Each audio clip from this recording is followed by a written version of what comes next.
पूरा काल संगम थर्रा उठा। समय की हर घड़ी एक एक करके रुकने लगी। न अतीत आगे बढ़ रहा था, न भविष्य जन्म ले रहा था, न वर्तमान सांस ले पा रहा था। सिर्फ एक आवाज पूरे ब्रह्मांड में गूंज रही थी, पूर्ण साक्षी, मैं हजारों युगों से तुम्हारी प्रतीक्षा कर रहा था। अद्वैत ने अपनी नई शक्ति को महसूस किया। उसके माथे पर चमकता का चिन्ह पूरे काल संगम को प्रकाशित कर रहा था। महाशून्य उसके पास आकर खड़ा हो गया। सावधान रहना, जिसका नाम अभी तुमने सुना है, उसके सामने प्रलय भी केवल एक सैनिक था। यह सुनकर अद्वैत की आंखें फैल गईं। क्या सर्वनाश प्रलय से भी अधिक शक्तिशाली है? उत्तर देने से पहले ही काल संगम के सबसे गहरे अंधकार में एक विशाल दरार खुल गई। उस दरार से कोई दैत्य नहीं निकला, कोई राक्षस नहीं निकला, बल्कि एक साधारण वृद्ध व्यक्ति धीरे धीरे बाहर आया। उसने सफेद वस्त्र पहन रखे थे, लंबी सफेद दाढ़ी, शांत चेहरा और हाथ में एक लकड़ी की छड़ी। उसे देखकर कोई नहीं कह सकता था कि यही वह शक्ति है जिससे पूरा ब्रह्मांड कांप रहा है। वृद्ध मुस्कुराए। डर गए? अधिकांश लोग विनाश को राक्षस समझते हैं, लेकिन असली विनाश हमेशा शांत होता है। आदिशून्य ने तुरंत अपना सिर झुका दिया। प्रणाम सर्वनाश। 12 महागवाह भी घुटनों पर बैठ गए। केवल अद्वैत और महाशून्य खड़े रहे। वृद्ध ने अद्वैत की ओर देखा। उनकी आंखों में न क्रोध था, न घृणा, बल्कि गहरी करुणा थी। तो आखिरकार पूर्ण साक्षी जाग गया। अद्वैत ने दृढ़ स्वर में कहा, अगर तुम सृष्टि का अंत चाहते हो तो पहले तुम्हें मुझसे होकर गुजरना होगा। सर्वनाश मुस्कुराए। मैं सृष्टि का अंत नहीं चाहता, मैं केवल उसका कार्य पूरा करता हूं। महाशून्य ने तलवार निकाल ली। झूठ, जहां तुम जाते हो वहां कुछ नहीं बचता। सर्वनाश ने अपनी छड़ी जमीन पर टिकाई। थक, एक पल में महाशून्य की तलवार गायब हो गई। फिर उसकी सारी शक्तियां भी शांत हो गईं। महाशून्य हैरान रह गया। मेरी शक्ति कहां चली गई? सर्वनाश बोले, मैं शक्ति नहीं छीनता, मैं केवल उसे उसके स्रोत में लौटा देता हूं। अद्वैत ने तुरंत समत्व तलवार प्रकट की और सर्वनाश पर वार किया, लेकिन तलवार उनके शरीर को छू भी नहीं पाई। वह उनके आर पार निकल गई, मानो वहां कोई था ही नहीं। कालदेव ने घबराकर कहा, उन्हें शस्त्रों से नहीं हराया जा सकता, क्योंकि वे कोई जीव नहीं, एक नियम है। अद्वैत ने पूछा, नियम? आदिशून्य ने उत्तर दिया, जैसे जन्म एक नियम है, वैसे ही सर्वनाश भी एक नियम है। उन्हें समाप्त करना, अस्तित्व के नियमों को समाप्त करना होगा। अचानक सर्वनाश ने अपनी हथेली खोली। उसमें एक छोटा सा बीज चमक रहा था। उन्होंने वह बीज अद्वैत की ओर बढ़ाया। इसे पहचानते हो? अद्वैत ने ध्यान से देखा। उसका चेहरा बदल गया। वह कोई साधारण बीज नहीं था। उसमें उसे अपना बचपन दिखाई दिया। आर्या, उसकी मां, उसके पिता, उसका पहला कदम, उसकी पहली मुस्कान, सब कुछ उसी बीज के भीतर जीवित था। सर्वनाश बोले, हर जीवन एक बीज से शुरू होता है। फिर उन्होंने बीज को हल्के से दबाया। क्षण भर में वह बीज राख बन गया। उसी पल अद्वैत की बचपन की सारी स्मृतियां उसके मन से गायब होने लगीं। वह घबराकर बोला, नहीं, मुझे मेरी मां का चेहरा याद नहीं आ रहा। आर्या रो पड़ी, भैया मुझे पहचानिए। अद्वैत ने उसकी ओर देखा, लेकिन उसकी आंखों में उलझन थी। उसे महसूस हो रहा था कि यह लड़की उसके लिए बहुत महत्वपूर्ण है, लेकिन वह याद नहीं कर पा रहा था। क्यों? सर्वनाश शांत स्वर में बोले, युद्ध तलवारों से नहीं जीते जाते अद्वैत, कभी कभी स्मृतियां मिटाकर भी योद्धा को हराया जाता है। इतना कहकर उन्होंने आकाश की ओर देखा। दूर अनंत अंधकार में एक और विशाल आकृति जागने लगी। कालदेव का चेहरा सफेद पड़ गया। उन्होंने कांपती आवाज में कहा, यह कैसे संभव है? सर्वनाश ने स्मृति भक्षक को भी जगा दिया। पूरा काल संगम अंधकार में डूबने लगा और पहली बार अद्वैत को महसूस हुआ कि वह अपनी पहचान भी खो सकता है। यह रहा, पूरा काल संगम काले धुएं से भर चुका था। आकाश में अनगिनत घड़ियां एक एक करके बुझने लगीं। हर बुझती घड़ी के साथ किसी न किसी जीव की एक स्मृति हमेशा के लिए मिट रही थी। अद्वैत ने अपना सिर पकड़ लिया। उसे अपना बचपन, अपना गांव, यहां तक कि अपनी पहली जीत भी धुंधली लगने लगी। सिर्फ एक चेहरा बार बार उसकी आंखों के सामने आ रहा था, आर्या। लेकिन वह यह याद नहीं कर पा रहा था कि वह उसके लिए इतनी महत्वपूर्ण क्यों है। तभी अंधकार के बीच दो विशाल लाल आंखें चमकीं। धीरे धीरे एक भयानक आकृति सामने आई। उसका पूरा शरीर काले धुएं से बना था। उसके हाथों की जगह हजारों काली परछाइयां थीं। जहां वह चलता, वहां से लोगों की यादें धुएं बनकर उसके भीतर समा जाती। कालदेव कांपती आवाज में बोले, यही है स्मृति भक्षक। यह किसी का शरीर नहीं खाता, यह उसकी पहचान खा जाता है। महाशून्य ने तुरंत अपनी शक्ति जगानी चाहिए, लेकिन उसके हाथों से कोई ऊर्जा नहीं निकली। सर्वनाश मुस्कुराए। जब स्मृतियां कमजोर हो जाती हैं तो शक्तियां भी अपना मार्ग भूल जाती हैं। अचानक स्मृति भक्षक ने अपनी एक विशाल काली भुजा अद्वैत की ओर बढ़ाई। उसके स्पर्श से अद्वैत की आंखों के सामने दृश्य बदलने लगे। उसे लगा जैसे वह कभी गवाह नंबर 27 था ही नहीं, जैसे उसने कभी युद्ध लड़ा ही नहीं, जैसे उसका नाम भी अद्वैत नहीं था। वह लड़खड़ाकर घुटनों पर गिर पड़ा। मैं कौन हूं? आर्या की आंखों से आंसू बह निकले। वह रोते हुए उसके पास पहुंची। भैया, मेरी तरफ देखिए, आप मुझे भूल नहीं सकते। उसने अपनी कलाई से एक पुराना लाल धागा उतारा, वही धागा जो बचपन में अद्वैत ने उसे रक्षा के लिए बांधा था। आर्या ने वह धागा अद्वैत के हाथ में रख दिया। जैसे ही धागा उसकी हथेली से छुआ, एक हल्की सुनहरी रोशनी निकली। अद्वैत की आंखों के सामने एक छोटी सी स्मृति चमकी। दो छोटे बच्चे बारिश में हंसते हुए एक दूसरे से वादा कर रहे थे, हम चाहे कहीं भी हों, एक दूसरे का साथ कभी नहीं छोड़ेंगे। अद्वैत की आंखों से आंसू बह निकले। आर्या, मुझे याद आने लगा है। सर्वनाश पहली बार गंभीर हुए।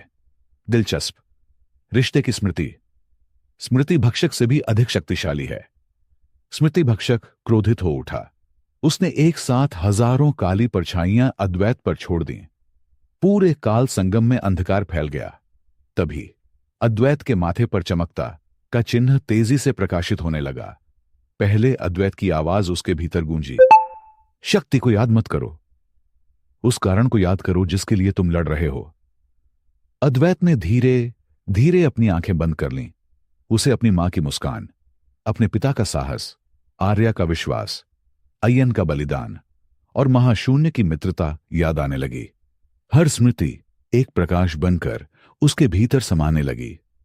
अचानक उसके हाथों में समत्व तलवार फिर से प्रकट हो गई, लेकिन इस बार उसकी धार सुनहरी नहीं बल्कि नीली और सफेद रोशनी से चमक रही थी।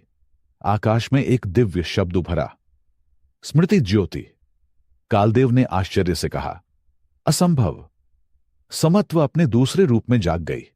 अद्वैत ने तलवार उठाई। उसने स्मृति भक्षक की ओर देखते हुए कहा, तुम यादें मिटा सकते हो, लेकिन रिश्तों से जन्मी पहचान कभी नहीं मिटा सकते। जैसे ही वह आगे बढ़ा, स्मृति भक्षक पहली बार एक कदम पीछे हट गया, लेकिन सर्वनाश मुस्कुराने लगे। यही तो मैं चाहता था। महाशून्य चौंक गया। क्या मतलब? सर्वनाश ने आकाश की ओर इशारा किया। सभी ने ऊपर देखा। काल संगम की सबसे बड़ी घड़ी, जो अब तक शांत थी, धीरे धीरे चलने लगी। उसके डायल पर केवल एक शब्द लिखा था, आरंभ। और उसके भीतर एक रहस्यमयी स्त्री ध्यानमग्न अवस्था में बैठी थी। उसकी आंखें बंद थीं, लेकिन जैसे ही घड़ी ने पहली बार घंटा बजाया, उसने अपनी आंखें खोल दीं। पूरा ब्रह्मांड दिव्य प्रकाश से भर गया। कालदेव के होंठ कांप उठे। उन्होंने धीमे स्वर में कहा, नहीं, आदि शक्ति जाग गई। और सर्वनाश ने मुस्कुराकर अद्वैत से कहा, जाएगा कि इस युद्ध का असली उद्देश्य क्या था। काल संगम का आकाश दिव्य प्रकाश से भर चुका था। विशाल आरंभ घड़ी धीरे धीरे खुलने लगी। उसके भीतर बैठी रहस्यमयी स्त्री ने अपनी आंखें पूरी तरह खोल दी। उनकी दृष्टि जैसे ही पूरे काल संगम पर पड़ी, समय थम गया। स्मृति भक्षक स्थिर हो गया। सर्वनाश भी पहली बार मौन खड़ा था। आदि शून्य ने श्रद्धा से अपना मस्तक झुका दिया। माता, आपने स्वयं प्रकट होने का निर्णय ले लिया। महाशून्य ने आश्चर्य से पूछा, क्या ये वही हैं जिनकी चर्चा केवल प्राचीन भविष्यवाणियों में होती थी? कालदेव ने गंभीर स्वर में उत्तर दिया, हां, ये हैं आदि शक्ति, सृष्टि के जन्म से भी पहले की चेतना। आदि शक्ति धीरे धीरे घड़ी से बाहर उतरी। उनके हर कदम के साथ टूटी हुई घड़ियां फिर से जुड़ने लगीं। मिटती हुई स्मृतियां वापस लौटने लगीं। अद्वैत को अपनी मां का चेहरा, अपने पिता की आवाज और बचपन की हर याद फिर से स्पष्ट दिखाई देने लगी। आर्या मुस्कुराई। भैया, आप वापस आ गए। अद्वैत ने उसकी ओर देखकर कहा, अब मुझे सब याद है। तभी आदि शक्ति ने पहली बार अद्वैत की ओर देखा। उनकी आंखों में अपार करुणा थी। उन्होंने कहा, पूर्ण साक्षी, तुमने स्मृतियों को नहीं बचाया, तुमने उन्हें स्वीकार किया। यही तुम्हारी सबसे बड़ी शक्ति है। सर्वनाश आगे बढ़ा। उसने शांत स्वर में कहा, अब समय आ गया है कि सत्य बता दिया जाए। अद्वैत ने उसकी ओर देखा। क्या यह सब तुम्हारी योजना थी? सर्वनाश मुस्कुराया। हां, अगर स्मृति भक्षक नहीं जागता तो तुम कभी अपनी स्मृति ज्योति शक्ति नहीं जगा पाते। महाशून्य क्रोधित हो उठा। तो तुमने पूरी सृष्टि को खतरे में डाल दिया। सर्वनाश ने उत्तर दिया, कभी कभी सृष्टि को बचाने के लिए उसे परीक्षा से गुजरना पड़ता है। उसी क्षण आदि शक्ति ने अपना दाहिना हाथ आकाश की ओर उठाया। अनंत प्रकाश से एक विशाल कमल प्रकट हुआ। कमल की पंखुड़ियां खुलने लगीं। उसके मध्य में एक दिव्य रत्न चमक रहा था। उसका नाम स्वयं आकाश पर उभर आया, अनंत हृदय। कालदेव ने कहा, यही वह शक्ति है जो समय, स्मृति और नियति तीनों को संतुलित रखती है। लेकिन जैसे ही अद्वैत उस रत्न की ओर बढ़ा, अचानक पूरे काल संगम में एक भयंकर विस्फोट हुआ। आकाश में काली दरारें फैल गईं। अनादि वापस लौट आया। इस बार वह अकेला नहीं था। उसके पीछे काले कवच पहने 7 रहस्यमयी योद्धा खड़े थे। हर योद्धा की आंखों में अलग अलग रंग की अग्नि जल रही थी। अनादि जोर से हंसा। तुम सबने सोचा था कि मैं अकेला हूं। उसने 7 योद्धाओं की ओर इशारा किया। मिलो काल सप्तक से। आदि शून्य का चेहरा गंभीर हो गया। उन्होंने धीमे स्वर में कहा, ये 7 समय के 7 विनाश हैं। आदि शक्ति पहली बार चिंतित दिखाई दी। उन्होंने अद्वैत से कहा, सुनो, अगर काल सप्तक ने अनंत हृदय पर अधिकार कर लिया तो सभी 28 सृष्टियां एक दूसरे में विलीन हो जाएंगी। अद्वैत ने समत्व स्मृति ज्योति तलवार को मजबूती से पकड़ लिया। उसने महाशून्य की ओर देखा। दोनों ने बिना कुछ कहे एक दूसरे की ओर सिर हिलाया। अब वे केवल साथी नहीं, बल्कि एक ही लक्ष्य के योद्धा थे। अनादि ने अपनी तलवार निकाली। काल सप्तक ने भी अपने अपने दिव्य अस्त्र उठा लिए। आकाश में बिजली चमकने लगी। आदि शक्ति ने अंतिम बार चेतावनी दी, याद रखना, यह युद्ध शक्ति का नहीं, विश्वास का होगा। अचानक काल सप्तक का सबसे पहला योद्धा आगे बढ़ा। उसने अपना हेलमेट उतारा। उसे देखते ही अद्वैत और आर्या दोनों स्तब्ध रह गए, क्योंकि वह चेहरा किसी और का नहीं, अद्वैत के पिता का था। और उसने शांत स्वर में कहा, बेटा, क्या तुम अपने पिता पर भी तलवार उठाओगे? पूरा काल संगम मौन हो गया। एपिसोड 26 में काल सप्तक के 7 योद्धाओं की असली पहचान सामने आएगी। अद्वैत का अपने पिता जैसे दिखने वाले योद्धा से सामना होगा और अनंत हृदय के लिए महायुद्ध शुरू होगा। पूरा काल संगम एकदम शांत हो गया। काल सप्तक का पहला योद्धा धीरे धीरे आगे बढ़ा। उसने अपना हेलमेट पूरी तरह उतार दिया। अद्वैत की सांसें थम गईं। उसके सामने खड़ा व्यक्ति बिल्कुल उसके पिता जैसा दिख रहा था। वही चेहरा, वही आंखें, वही आवाज। बेटा, इतने वर्षों बाद भी तुमने मुझे पहचान लिया। अद्वैत की आंखों में आंसू आ गए। उसके हाथ से समत्व स्मृति ज्योति तलवार नीचे झुक गई। पिताजी। आर्या भी स्तब्ध थी। महाशून्य ने तुरंत अद्वैत के सामने आकर कहा, रुको, यह भ्रम भी हो सकता है। लेकिन वह योद्धा मुस्कुराया। उसने अपनी जेब से एक पुरानी लकड़ी की बांसुरी निकाली, वही बांसुरी जो अद्वैत के पिता हर शाम बजाया करते थे। उस धुन की पहली ही लहर सुनते ही अद्वैत के बचपन की यादें लौट आईं। एक छोटा सा घर, बारिश की शाम, मां रसोई में, आर्या हंस रही थी और उसके पिता बांसुरी बजाते हुए कह रहे थे, सच्चा योद्धा पहले अपने मन को जीतता है। अद्वैत के आंसू बह निकले। यह कैसे संभव है? आदिशक्ति ने गंभीर स्वर में कहा, सावधान रहो अद्वैत। काल सप्तक के योद्धा केवल शक्ति से नहीं, तुम्हारे हृदय से युद्ध करते हैं। पहला परीक्षण। वह योद्धा धीरे धीरे आगे आया। अगर मैं सचमुच तुम्हारा पिता हूं तो क्या तुम मुझ पर वार करोगे? अद्वैत मौन हो गया। उसके हाथ कांपने लगे। महाशून्य चिल्लाया, अद्वैत, तलवार उठाओ। अगर तुमने देर की तो वह अनंत हृदय तक पहुंच जाएगा। लेकिन अद्वैत की आंखों के सामने केवल अपने पिता का चेहरा था। उसी समय कालदेव ने समय चक्र खोला। उसमें एक पुरानी स्मृति दिखाई दी, उस दिन की जब अद्वैत के पिता रहस्यमय परिस्थितियों में गायब हो गए थे। स्मृति में दिखा, घने जंगल के बीच एक काली दरार खुलती है। उस दरार से अनादि बाहर आता है। वह अद्वैत के पिता से कहता है, मेरे साथ चलो या तुम्हारा परिवार कभी सुरक्षित नहीं रहेगा। अद्वैत के पिता बिना किसी विरोध के उसके साथ चले जाते हैं। स्मृति समाप्त हो गई। अद्वैत की मुट्ठियां भींच गईं। तो आपने हमें बचाने के लिए स्वयं को बलिदान कर दिया था। वह योद्धा मुस्कुराया, लेकिन इस बार उसकी मुस्कान में दर्द था। सच्चाई इतनी सरल नहीं है बेटा। उसने अपना कवच उतार दिया। उसके सीने पर एक काला चिन्ह चमक रहा था, काल मुद्रा। आदिशून्य चौंक उठे। असंभव। जो इस मुद्रा से बंध जाए वह अपनी इच्छा से स्वतंत्र नहीं रह सकता। वह योद्धा बोला, मैं तुम्हारा पिता हूं, लेकिन मैं काल सप्तक का पहला रक्षक भी हूं। अगर तुम अनंत हृदय तक पहुंचना चाहते हो तो पहले मुझे मुक्त करना होगा। अनादि की चाल। अनादि जोर से हंस पड़ा। यही मेरा सबसे सुंदर खेल है। मैंने हर योद्धा को उसकी सबसे बड़ी कमजोरी के सामने खड़ा किया है। उसने बाकी 6 योद्धाओं की ओर इशारा किया। और यह तो केवल शुरुआत है।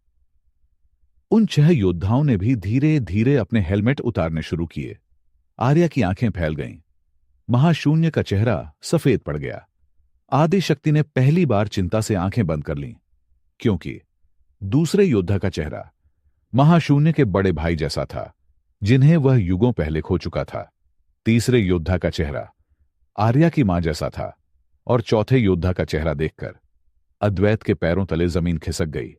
वह चेहरा अय्यन का था, वही पहला गवाह नंबर 27। अनादि मुस्कुराया।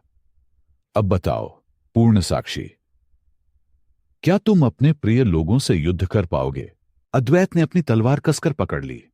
उसकी आंखों में आंसू थे, लेकिन इस बार उनमें दृढ़ता भी थी। अगर ये सचमुच मेरे अपने हैं तो मैं इन्हें मारूंगा नहीं, मैं इन्हें मुक्त करूंगा। अनादि की मुस्कान एक पल के लिए गायब हो गई, और उसी क्षण काल सप्तक का पहला योद्धा अपनी तलवार लेकर बिजली की गति से अद्वैत की ओर झपटा। काल सप्तक का पहला योद्धा बिजली की गति से अद्वैत पर टूट पड़ा। टन। समत्व स्मृति ज्योति तलवार और उसकी काली तलवार आपस में टकराईं। पूरा काल संगम उस टक्कर से कांप उठा।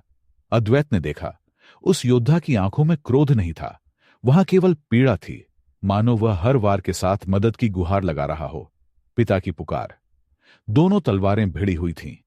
अचानक योद्धा ने धीमे स्वर में कहा, बेटा, मुझे हराओ, लेकिन मुझे मारना मत। अद्वैत की आंखें भर आईं। मैं आपको बचा कर ले जाऊंगा। योद्धा ने सिर हिलाया। अगर तुमने देर की तो काल मुद्रा मेरे अस्तित्व को हमेशा के लिए निगल जाएगी। उसके सीने पर चमकती काली मुद्रा और तेज होने लगी।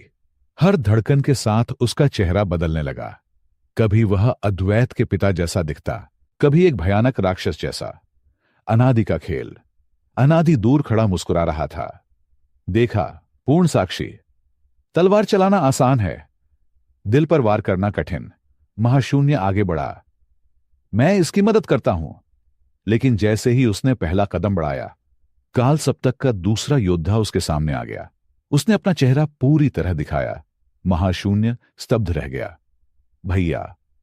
उसके बड़े भाई की वही मुस्कान, वही आवाज, वही स्नेह। छोटे, क्या इस बार भी मुझे अकेला छोड़ दोगे? महाशून्य की तलवार उसके हाथ से छूट गई। आर्या की परीक्षा। उधर तीसरी योद्धा धीरे धीरे आर्या के सामने आई। उसका चेहरा बिल्कुल उसकी मां जैसा था। आर्या रो पड़ी। मां। महिला ने मुस्कुराकर हाथ बढ़ाया। आ जाओ बेटी, बहुत समय हो गया। आर्या का मन डगमगाने लगा, लेकिन तभी उसे अद्वैत की बात याद आई। सच हमेशा भावना नहीं होता, कभी कभी परीक्षा भी होता है। आर्या ने आंसू पोंछे। अगर आप सच में मेरी मां हैं, तो आप चाहेंगी कि मैं अपना कर्तव्य निभाऊं? उसने अपने हाथ की दिव्य रक्षा रेखा जमीन पर खींच दी। महिला उस रेखा को पार नहीं कर सकी। आदि शक्ति मुस्कुराएं। आर्या ने पहला भ्रम पहचान लिया। अद्वैत का निर्णय। उधर पहला योद्धा अब पूरी तरह काल मुद्रा के नियंत्रण में जा चुका था। उसकी तलवार से काली अग्नि निकल रही थी। हर वार पहले से अधिक भयानक था। अद्वैत ने जवाबी हमला नहीं किया, वह केवल वार रोकता रहा। अनादि हंस पड़ा। कब तक बचते रहोगे? तभी अद्वैत की नजर उसके पिता के सीने पर चमकती काल मुद्रा पर पड़ी। उसे आदि शक्ति की बात याद आई। हर बंधन की एक गांठ होती है, गांठ टूटे तो बंधन स्वयं टूट जाता है। अद्वैत ने तलवार नीचे कर दी। सब हैरान रह गए। अनादि चिल्लाया, तुम हार मान रहे हो? अद्वैत मुस्कुराया, नहीं, मैं सही जगह वार करने जा रहा हूं। उसने अपनी आंखें बंद की। समत्व स्मृति ज्योति तलवार से नीली रोशनी निकलने लगी। उसने पूरी शक्ति से वार किया, लेकिन तलवार योद्धा के शरीर पर नहीं लगी, सीधे उसके सीने पर चमकती काल मुद्रा पर लगी। धपाम! भीषण प्रकाश फैल गया। काली मुद्रा में दरार पड़ गई। योद्धा दर्द से चीख उठा। अनादि पहली बार घबरा गया। नहीं, यह असंभव है। दरार बढ़ती गई और अचानक काल मुद्रा टूट गई। काला धुआं योद्धा के शरीर से निकलकर आकाश में विलीन हो गया। वह घुटनों के बल गिर पड़ा। उसकी आंखों से काली चमक गायब हो चुकी थी। उसने कांपते हाथ से अद्वैत का चेहरा छुआ। मुझे तुम पर गर्व है, बेटा। अद्वैत की आंखों से आंसू बह निकले। पिताजी। लेकिन अगले ही पल उनके शरीर से सुनहरी रोशनी निकलने लगी। आदि शून्य गंभीर हो गए। उन्हें मुक्त तो कर दिया, लेकिन उनका समय पूरा हो चुका है। अद्वैत ने घबराकर उनका हाथ पकड़ लिया। नहीं, मैंने अभी आपको पाया है, उन्होंने मुस्कुराकर कहा। बेटा, कुछ रिश्ते साथ रहने के लिए नहीं, बल्कि सही समय पर सही रास्ता दिखाने के लिए आते हैं।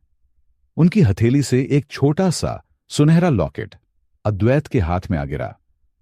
इसमें अनंत हृदय का पहला रहस्य छिपा है। यह कहकर वे प्रकाश बनकर आकाश में विलीन हो गए। अद्वैत स्तब्ध खड़ा रह गया, लेकिन तभी अनादि ने क्रोध से अपनी तलवार उठाई। उसने गरज कर कहा, अब कोई और मुक्त नहीं होगा। और उसी क्षण काल सप्तक के बाकी 6 योद्धा एक साथ अद्वैत, महाशून्य और आर्या की ओर बढ़ने लगे। पूरा काल संगम फिर से युद्ध की ज्वाला में घिर गया। काल संगम फिर से युद्ध की आग में जल उठा। काल सप्तक के शेष 6 योद्धा धीरे धीरे आगे बढ़ रहे थे। उनके हर कदम से समय की धरती पर गहरी दरारें पड़ रही थीं। अद्वैत ने अपने हाथ में रखा सुनहरा लॉकेट कसकर पकड़ लिया। जैसे ही उसकी उंगलियां उस पर पड़ीं, लॉकेट अपने आप खुल गया। उसके भीतर एक बहुत छोटा चमकता हुआ क्रिस्टल था। क्रिस्टल से उसके पिता की आवाज सुनाई दी। बेटा, अगर तुम यह सुन रहे हो तो समझो कि मैं मुक्त हो चुका हूं। पूरा काल संगम शांत हो गया। यह एक स्मृति संदेश था। अनंत हृदय तक पहुंचने के लिए शक्ति नहीं, 7 चाबियों की आवश्यकता होगी।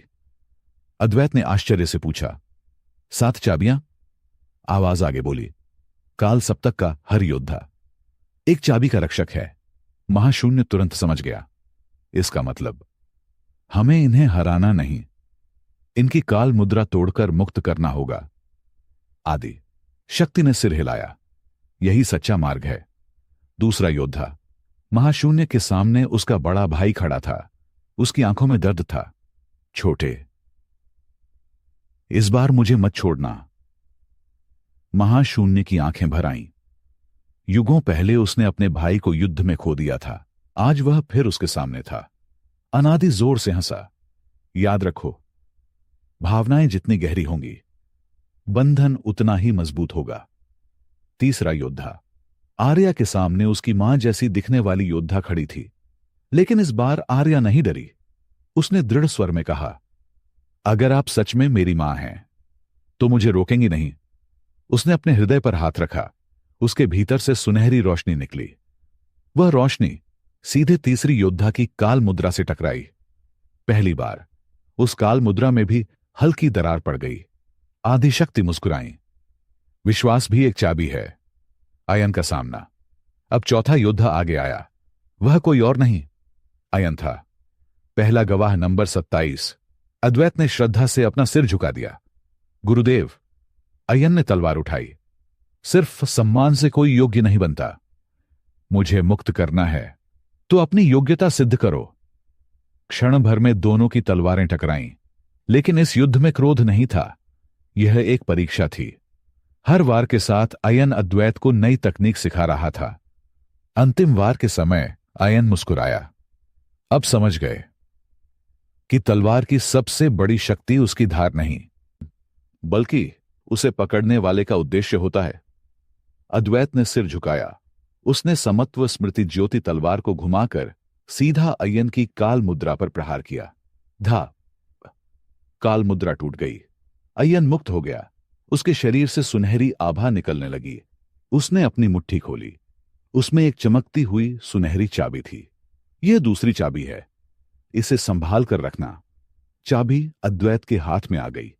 उसी क्षण अनंत हृदय की दिशा से दो दिव्य किरणें निकलीं, मानो वह दूसरी चाबी को स्वीकार कर रहा हो।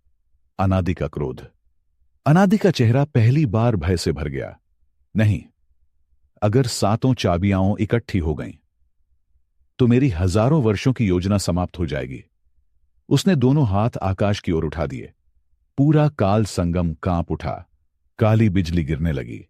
आकाश में एक विशाल भंवर बन गया। सर्वनाश ने गंभीर स्वर में कहा, वह अंतिम निषिद्ध शक्ति का उपयोग कर रहा है। कालदेव घबरा उठे। अगर यह शक्ति जाग गई तो काल सप्तक के शेष योद्धा भी नहीं बचेंगे।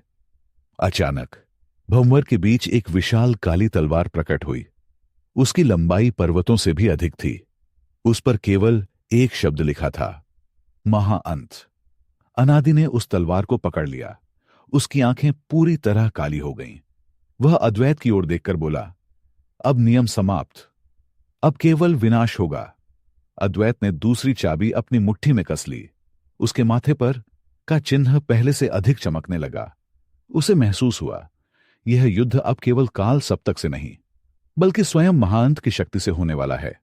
और दूर अनंत हृदय की गहराइयों से एक रहस्यमयी आवाज गूंजी, पूर्ण साक्षी, तीसरी चाबी तुम्हारे सबसे बड़े बलिदान की प्रतीक्षा कर रही है। एपिसोड 27 में महांत तलवार की पहली शक्ति सामने आएगी।